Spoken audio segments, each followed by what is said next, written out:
ठीक है, तो अभी तक अपन लोग लॉजिकल ऑपरेटर्स में अपन ने कवर करा। सबसे मेन चीज़ें समझ में आई कि there are basically logical operators भी दो कैटेगरीज में डिवाइड कर सकते हैं। First, there are simple logical operators which actually works on only Boolean values, जिनके आसपास जिनके जो ऑपरेंड्स हैं they should always be only Boolean values. मतलब दो कंडीशंस को कंबाइन कर सकते हो आप, ठीक है, दो बूलियन वैल्यूज के ऊपर इसको यूज कर सकते हो। जैसे यहाँ करा A is greater than 10 and A is less than 20, these are two conditions. Conditions को दूसरा नाम है बूलियन एक्सप्रेशंस। बूलियन एक्सप्रेशंस को कंबाइन करने के लिए we can use logical operators. अब लॉजिकल ऑपरेटर्स दो तरह के भी अपन ने देखे कि एक सिंपल लॉजिकल ऑपरेटर जो है वो सिर्फ बूलियन वैल्यूज पे ही काम करेंगे, और एक और होते हैं जिन्हें बिटवाइज लॉजिकल ऑपरेटर कहा जाता है। They works on both. Bitwise logical operators they works on both integer and Boolean operands. They are not in our syllabus right now क्योंकि वो बिटवाइज ऑपरेटर की कैटेगरी में आएंगे। ठीक है, वो दोनों कैटेगरी में आ रहे हैं। बिटवाइज लॉजिकल ऑपरेटर नाम से समझ में आ रहा है कि बिटवाइज ऑपरेटर की कैटेगरी में भी आ रहे हैं बिकॉज वो बिट लेवल पे जाके काम करते हैं, और लॉजिकल ऑपरेटर्स की कैटेगरी में भी आ रहे हैं क्योंकि वो किसी तरह से दो स्टेटमेंट्स या दो एक्सप्रेशंस को कंबाइन करने में हेल्प करते हैं। ओके, इसके बाद हमने जो देखे सिंपल लॉजिकल ऑपरेटर हमारे पास में है एंड, और नॉट। एंड और दोनों बाइनरी ऑपरेटर हैं और नॉट अपना यूनरी ऑपरेटर है। एंड लॉजिकल एंड ऑपरेटर भी बोलते हैं इसको, और तो इट इज लॉजिकल और ऑपरेटर। ठीक है, पूरा नाम आपको ध्यान रखना है क्योंकि एग्जाम में किसी भी ऑपरेटर का नाम भी पूछ लेते हैं।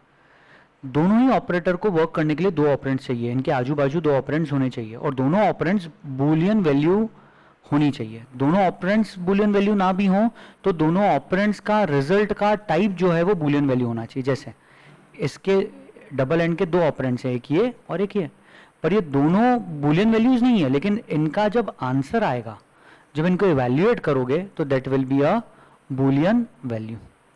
ठीक है, चलो देखते हैं। तो अपने को एक चीज की क्लैरिटी और आ रही है कि यहाँ पे ऑपरेटर अगर देखें तो यहाँ पे रिलेशनल ऑपरेटर भी और लॉजिकल ऑपरेटर भी है। किसकी प्रेसिडेंस ज्यादा होगी, रिलेशनल ऑपरेटर की कि लॉजिकल ऑपरेटर की? खुद सोचो किसकी प्रेसिडेंस ज्यादा होनी चाहिए अगर एक एक्सप्रेशन में ये सब है तो? Yes, relational. Why do you think कि रिलेशनल ऑपरेटर की प्रेसिडेंस ज्यादा होनी चाहिए?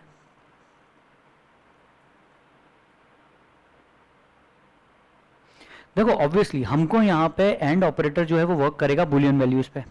अब यहाँ पे अपन ने लिखी है कंडीशन, कोई बूलियन वैल्यू तो है नहीं, तो अनडाउटेडली पहले ये इवैल्यूएट होके सॉल्व होके पहले एक बूलियन वैल्यू आएगी यहाँ पे, और फिर यहाँ पे भी एक बूलियन वैल्यू आएगी, तभी तो फिर ये उनके ऊपर काम करेगा। सो लॉजिकल ऑपरेटर की प्रेसिडेंस बाद में आएगी as compare to relational operator. पहले रिलेशनल ऑपरेटर्स चलेंगे और फिर लॉजिकल ऑपरेटर उनको कंबाइन करेगा, उनका रिजल्ट दिखाएगा। डन? क्लियर है ये चीज? इनसे भी ज्यादा प्रेसिडेंस किसकी होगी? तो इनसे भी ज्यादा प्रेसिडेंस होगी आपके एरिथमेटिक ऑपरेटर्स की। एरिथमेटिक ऑपरेटर्स में भी सबसे ज्यादा प्रेसिडेंस होगी इंक्रीमेंट डिक्रीमेंट ऑपरेटर्स की, और सबसे ज्यादा प्रेसिडेंस अल्टीमेटली ब्रैकेट्स की है। ठीक है, तो अपन बहुत सारी चीजें देख ली है, अब अपने को एक बार वो देखना पड़ेगा। ठीक है, we will see operator precedence rules वाला जो टेबल है उसको जरूर एक बार देखेंगे। चलो अभी एंड और नॉट के बारे में एक बार और बात करते हैं। तो एंड जो होता है एंडिंग, वो ट्रू रिजल्ट कब देगा? It will give true only if both A and बीज रिजल्ट इज ट्रू। जब ये दोनों कंडीशन का आंसर ट्रू होगा तब ही अपने अल्टीमेट पूरे एंडिंग करने के बाद आंसर ट्रू आएगा। एक भी अगर फॉल्स हुआ दोनों में से तो आंसर विल बी फॉल्स। और ऐसे ऑरिंग के केस में सिर्फ फॉल्स कब आएगा? जब दोनों फॉल्स हैं, बाकी सारे केसेस में ट्रू होगा। ठीक है, और नेगेशन का काम है जो भी रिजल्ट आया है उसको पलट देना, उसको ट्रू का फॉल्स, फॉल्स का ट्रू बना देना।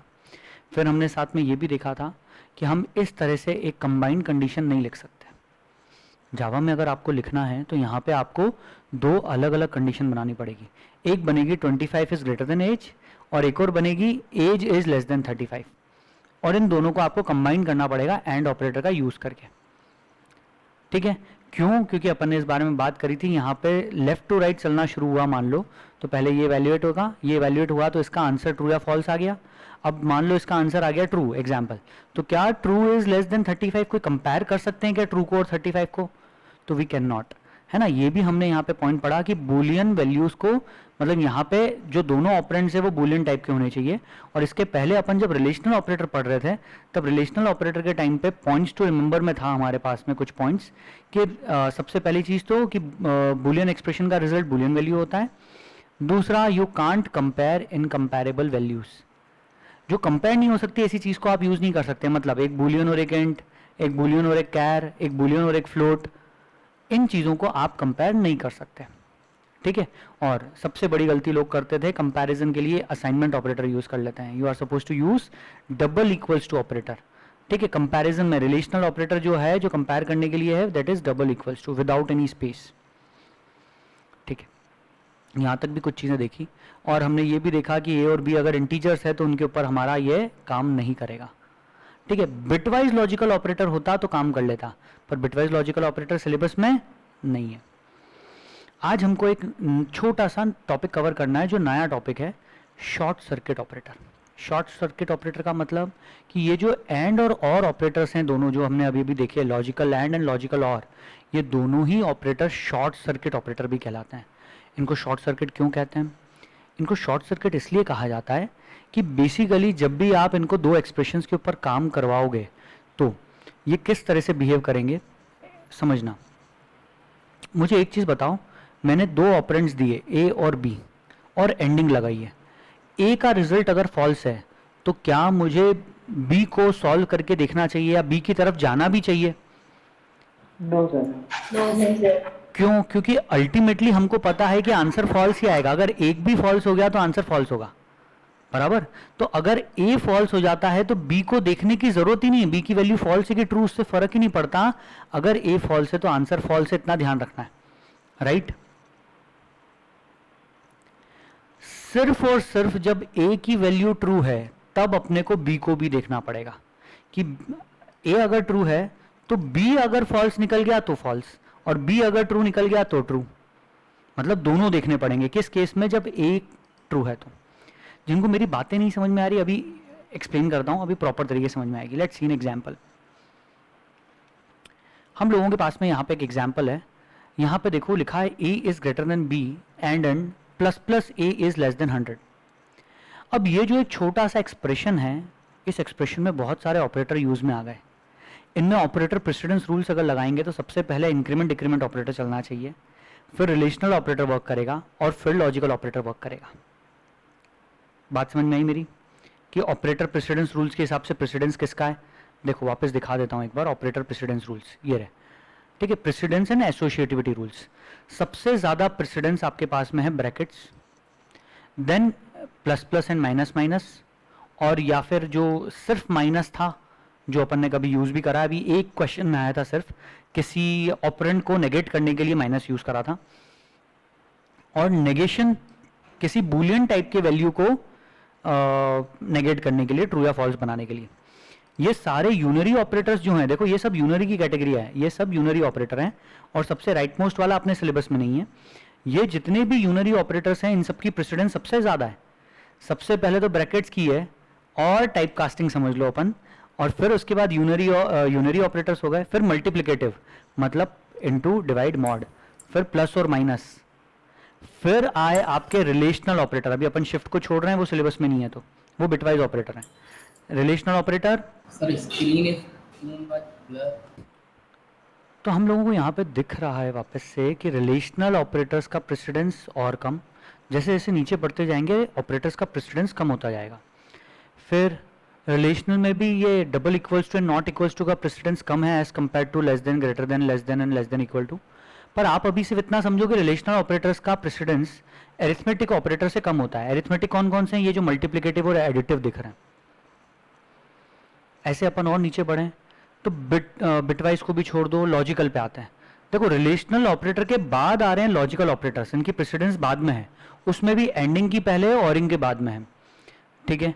फिर आते हैं असाइनमेंट, लास्ट है सबसे अल्टीमेटली, सबसे लास्ट में जिसका प्रेसिडेंस है दैट इज असाइनमेंट ऑपरेटर। क्योंकि ऑब्वियसली सबसे पहले राइट हैंड साइड में जितने भी ऑपरेटर्स हैं उनको इवेल्युएट करके एक आंसर आएगा, उस आंसर को ही तो हम किसी वेरिएबल में असाइन करेंगे। मतलब असाइनमेंट वाला काम हमेशा सबसे लास्ट में ही होना चाहिए। तो अपन वापस आते हैं अपने एग्जाम्पल पे जो हम लोग यहाँ देख रहे हैं शॉर्ट सर्किट के केस में। यहाँ पे हमारे हिसाब से पहले होना चाहिए increment decrement, then relational operator work करेंगे, फिर लॉजिकल वर्क करना चाहिए, ये प्रेसिडेंस होना चाहिए। लेकिन फिर भी यहाँ क्या हो रहा है ध्यान से देखना, क्योंकि मैंने अभी जो टॉपिक पढ़ रहे हैं उसका नाम है शॉर्ट सर्किट ऑपरेटर। तो ध्यान दो कि ये जो एंड ऑपरेटर है शॉर्ट सर्किट है। शॉर्ट सर्किट मतलब वो पहले अपने लेफ्ट हैंड साइड वाले ऑपरेंड को इवैल्यूएट कर लेगा। अगर इसका रिजल्ट फॉल्स आ गया तो वो राइट हैंड साइड में जाएगा ही नहीं। बहुत ध्यान से समझना मैं क्या कह रहा हूं। अगर इसका रिजल्ट फॉल्स आ गया तो राइट हैंड साइड में जाएगा ही नहीं। तो भले ही प्लस प्लस का प्रेसिडेंस ज्यादा है लेकिन वो नहीं चलेगा। क्यों? क्योंकि जो अपना एंड ऑपरेटर है शॉर्ट सर्किट है इसलिए। ठीक है, इसको ट्राई करके देखते हैं, है ना, लेट अस ट्राई।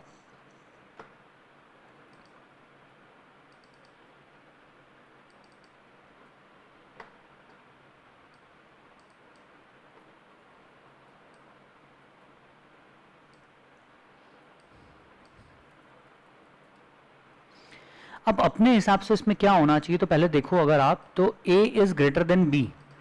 क्या A is greater then B? True के फॉल्स? फॉल्स। फॉल्स। अब अगर ये फॉल्स हो गया तो राइट हैंड साइड में जो भी रिजल्ट आए ट्रू या फॉल्स, अल्टीमेट आंसर तो क्या आने वाला है? फॉल्स। तो वो राइट हैंड साइड में जाएगा ही नहीं, इसको इवैल्यूएट करेगा ही नहीं, सीधे से इसका आंसर फॉल्स आ जाएगा पूरे का। वो फॉल्स प्रिंट कर देगा। और क्योंकि प्लस प्लस भी नहीं चला इस कारण से A की वैल्यू 10 की 10 रहेगी और हम जब प्रिंट करेंगे तो 10 आएगी।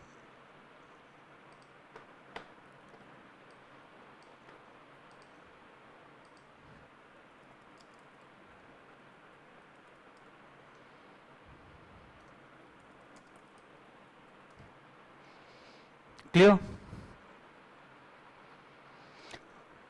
पर अब अगर अपन यहां पे इसका रिजल्ट कैसे भी ट्रू कर दें, है ना, फर्स्ट वाली कंडीशन का रिजल्ट ट्रू, तब तो वो सेकंड को किसी हालत में इवैल्यूएट करेगा। ठीक है, करते हैं। इसको ट्रू कैसे बना सकते हैं? क्या A is less then B? True.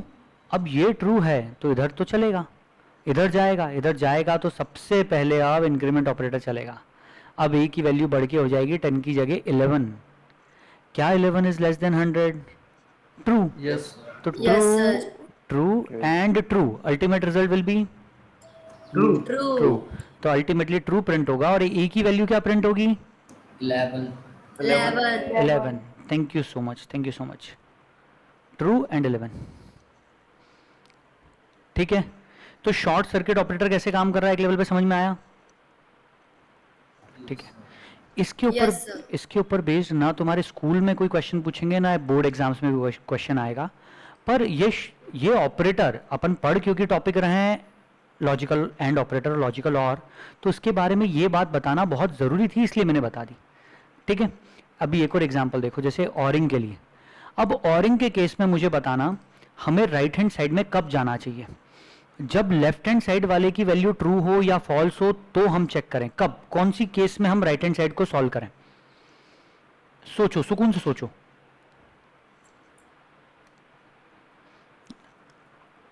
अगर पहली कंडीशन का आंसर फॉल्स है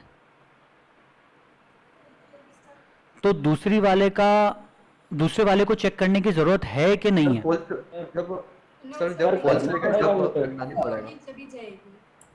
देखो, अगर पहले वाले कंडीशन का रिजल्ट फॉल्स है तो ऑरिंग रिजल्ट ट्रू कब देता है? अगर दोनों में से एक भी ट्रू हो।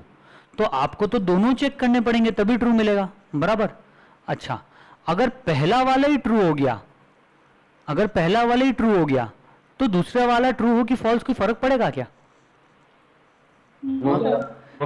तो ऑरिंग एंडिंग के केस में जब ये फॉल्स होता है तो शॉर्ट सर्किट होता है, ऑरिंग के केस में ये ट्रू है तो शॉर्ट सर्किट होगा। ठीक है, चला के देखते हैं। देखो इस चीज को अपन, लेट्स ट्राई। सर आपकी स्क्रीन बहुत ब्लर आ रही है। ओके सर बहुत ज्यादा ही ब्लर है। तो इसका मतलब है अभी अपन जो चीज़ ट्राई कर रहे हैं वापस, अब हम ट्राई करते हैं ऑरिंग के लिए। और ऑरिंग में हमको क्या मिलने वाला है? ऑरिंग के केस में अगर इसका रिजल्ट ट्रू है तो वो इस तरफ राइट हैंड साइड में जाएगा नहीं, तो अपन बोलेंगे उसने शॉर्ट सर्किट कर दिया। फिजिक्स में पढ़ा है अपन ने शॉर्ट सर्किट क्या होता है। शॉर्ट सर्किट का मतलब है कि आपका कोई बड़ा सर्किट है, उस सर्किट में बीच में कहीं पे ब्रेकेज हो गया और आपका न्यूट्रल का और फेस वाले दोनों वायर एक दूसरे से, मतलब लाइन वायर, लाइव वायर भी जिसे बोलते हैं, लाइव और न्यूट्रल दोनों एक साथ एक दूसरे से टच हो गए, कांटेक्ट में आ गए, तो सर्किट छोटा हो गया आपका और यहीं से बाईपास होने लगी करंट, तो वहां तक नहीं पहुंची। मतलब कहने का मतलब शॉर्ट सर्किट होने से एकदम से करंट का फ्लो बहुत ज़्यादा होता है और उसके कारण डिवाइसेस खराब होने की या आग लगने के चांसेस होते हैं, ठीक है। That's why it is known as short circuit, कि सर्किट छोटा हो गया, ठीक है। सो यहाँ पे भी शॉर्ट सर्किट का मतलब यही है कि एक्सप्रेशन पूरा नहीं चला, एक्सप्रेशन छोटा हो गया, सिर्फ लेफ्ट हैंड साइड वाली चीज चली। देखें, क्या 10 इज लेस देन 20? ट्रू। अब अगर ये आंसर ट्रू है तो राइट हैंड साइड को देखने की जरूरत है क्या? औरिंग का क्या काम है, एक भी ट्रू हो जाए तो ट्रू होगा आंसर, तो राइट हैंड साइड पे नहीं जाएंगे। जब राइट हैंड साइड पे गए ही नहीं हम, तो ए की वैल्यू इंक्रीमेंट भी नहीं हुई, इसलिए ए की वैल्यू अगर प्रिंट करके देखेंगे तो 10 आएगी। हमने डेलिबरेटली, सॉरी मैंने सेव नहीं करा है प्रोग्राम, सेव करके और अब कंपाइल एंड रन कर रहा हूं। ये आया ट्रू और ये आया 10। हमने डेलिबरेटली सेकंड वाले एक्सप्रेशन में प्लस प्लस का यूज करा है ताकि हमको पता चले कि सेकंड वाला एक्सप्रेशन चला भी है कि नहीं तो हमारे पास में और क्या तरीका है पता करने का कि ये वाला एक्सप्रेशन चला कि नहीं। अगर मैंने यहाँ पे सिर्फ ए इज लेस देन 100 लिख दिया होता तो हम पता नहीं कर सकते कि ये वाला एक्सप्रेशन चला कि नहीं चला। हाँ, इंक्रीमेंट ऑपरेटर का यूज करा है तो हमें पता चलेगा, अगर इंक्रीमेंट ऑपरेटर चला तो मतलब कि ए की वैल्यू बढ़ेगी, ये बात पक्की है, ठीक है। पर यही इसीलिए हमने इंक्रीमेंट ऑपरेटर को यहाँ पे यूज में लिया, ठीक है। इस चीज को समझने में कोई दिक्कत?